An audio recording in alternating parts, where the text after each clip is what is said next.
طرز تهیه مرغ تورتیلا یک غذای فانتزی و متفاوت.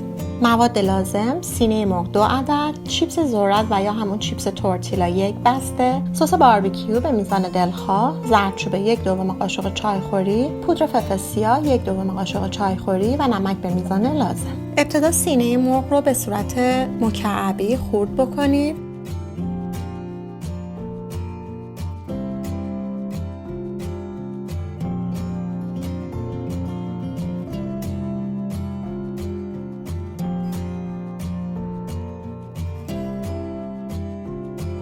سپس چیپس تورتیلا و یا همون چیپس ذرت رو داخل یک کیسه پلاستیکی زیپدار بریزید.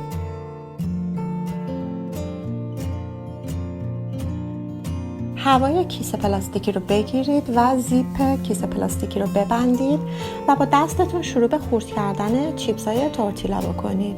نیازی نیست زیادی خرد بشه و به صورت پودر در بیاد، همین که به تکه های کوچکتری تبدیل بشه کافی هستش. بعد از خرد کردن چیپس تورتیلا اونا رو از کیسه پلاستیکی خارج بکنید.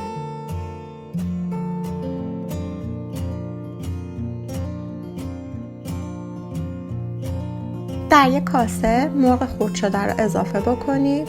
همچنین پودر فلفل سیاه و زردچوبه رو به مرغ اضافه بکنید. مقداری نمک اضافه بکنید. مقداری سس باربیکیو به مرغ اضافه بکنید و سپس چیپس خرد شده تورتیلا رو به مواد اضافه بکنید.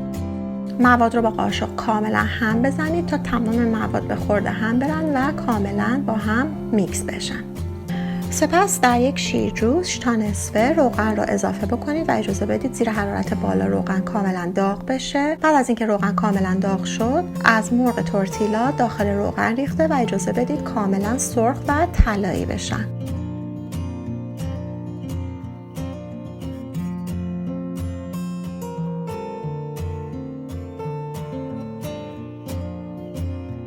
بعد از طلایی شدن مرغ‌ها رو از روغن در آورده و روی دستمال کاغذی حوله‌ای بذارید تا روغن اضافهشون گرفته بشه.